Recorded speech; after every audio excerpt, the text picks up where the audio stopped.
Sekaram, who's the founder and CEO at 99X, and he is also a board member of ICTA, which is the Information and Communication Technology Agency of Sri Lanka, which is responsible for implementing all the ICT projects initiated by the government.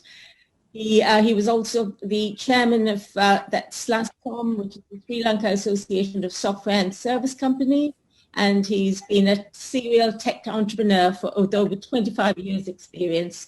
Please go ahead, Mr. Sekaram.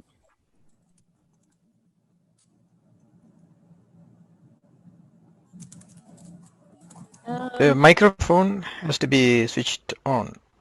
Yeah. First of all, thank you very much for this opportunity. Because of time, I'm not going to do a presentation. I just want to tell you a few things of my observation, right? In terms of the IT sector and some of the past presenters' views and etc. So from a, I wear multiple roles, multiple hats. And if you really look at the IT sector in Sri Lanka, the Sri Lankan ICT sector has developed to become a billion-dollar industry. It has taken only less than 20 years to come to this feat. So it's an amazing journey. Just in terms of relationship, what has, when you compare with the tea industry took almost 150 years to reach $1 billion. So ICTA today is 1.2 billion. There are about 300 to 400 companies employing close to 50 to 60,000 people. So it's a phenomenal growth. It's the 5th largest industry, and IT is driving the wave of the economic growth in Sri Lanka. Now, Sri Lankan government has an ICT agency, and this is the agency which is ensuring that IT goes into the government as a digital government and build a digital economy. The part of the government to build a digital economy is in about 3 folds. One is to develop a competitive edge for companies to set up in Sri Lanka, and also to take the ICT over to the globe. That is one. Second, to ensure there is enough tech diffusion. I think Sandan made a very important point. He spoke of this Mullai thing, and it is so important using technology in our traditional industry, just like agriculture, tourism, education, to ensure that we have tech diffusion into our primary industry. And in order to do that, 2 things are very important. It's entrepreneurship and innovation, right? And that, I think, will be the next phase of the growth of the Sri Lankan ICT industry. I think if you've seen the growth in the last 10 to 15 years, it has been from a very traditional companies. And we believe that the next growth will happen from the companies yet to be born, the startups, and they will be completely different. The world has changed. The world has changed in terms of the way we distribute software. It's more in terms of cloud. Location does not matter. You can be anywhere. And it'll completely revolutionize the way we consider it. The 4th industrial revolution is a very important part of this. So I think tech diffusion is so important. And then COVID is teaching us a very good lesson. IT does not need to be concentrated in cities. If you have good connection, you are working from home. I work in run a company. We have 450 people working from home for the last 6 to 7 months, and we're able to deliver. So I think Regional building of regional bases is a key priority for government closer to university. And I think that's the way the industry is developing. Just to touch a bit on the startup ecosystem. Sri Lanka has a vibrant startup ecosystem. This has taken place in the last 6 to 7 years. YAL IT has done a tremendous job in IT, in Jaffna. And we see the first wave of young entrepreneurs leaving university with few years of experience, coming together, doing something. It doesn't matter. We know 9 companies will fail, but one will make it happen, but it doesn't really matter because you have a different experience. And when we were young, we never had this experience of pitching our ideas and raising funds. And when it comes to funds, there's enough money available from high net worth individuals. There is venture capital.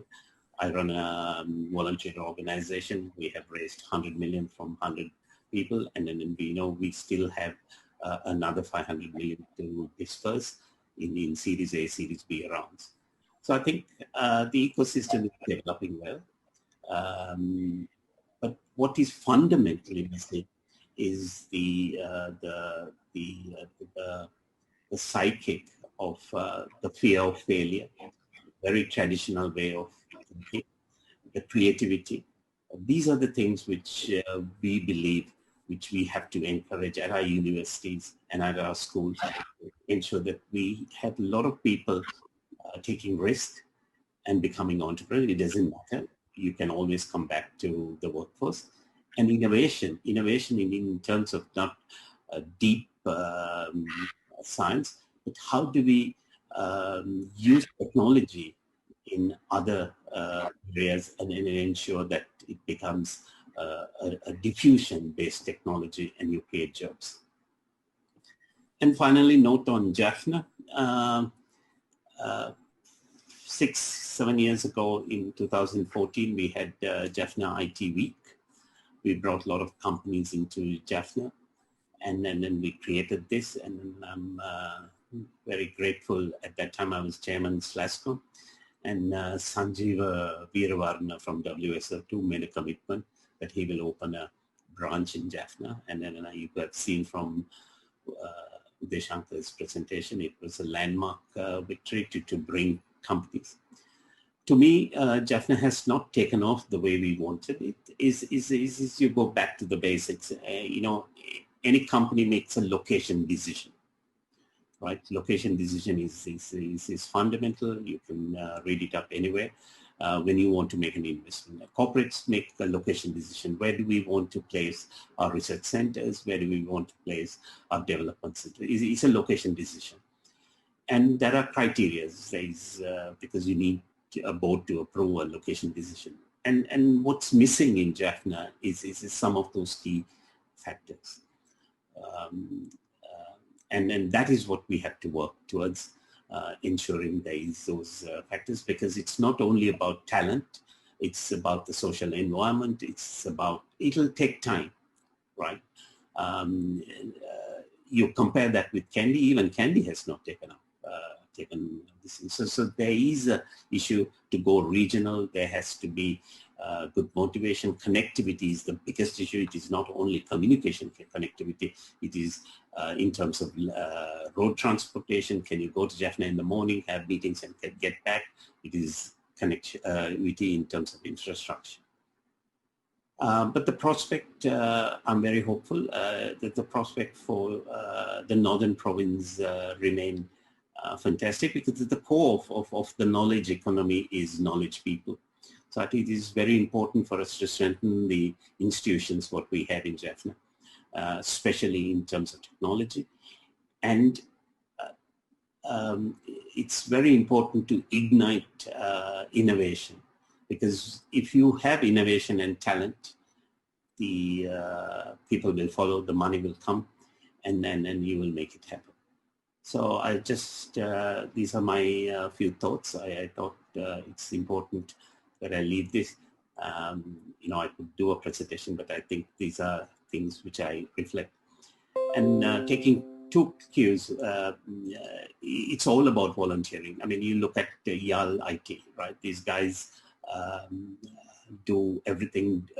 They have day jobs and they commit. I have seen from university, I sat on the Jaffna University for almost 6 years. I've seen the dedication. During our time, we got the approval. I hope I'll hear from Babar and Dr. whether we built the Jaffna, the buildings, what is necessary for Jaffna University. So I think it's trying to volunteer and build a region is so important. I see the frustrations, what I've heard from Jagan, but I think people like them are selfless people who have moved to Jaffna and walked the talk. Thank you very much. Thank you so much, Mr. Sekaram, for your thoughts and your reflections on how the industry can grow. Thank you.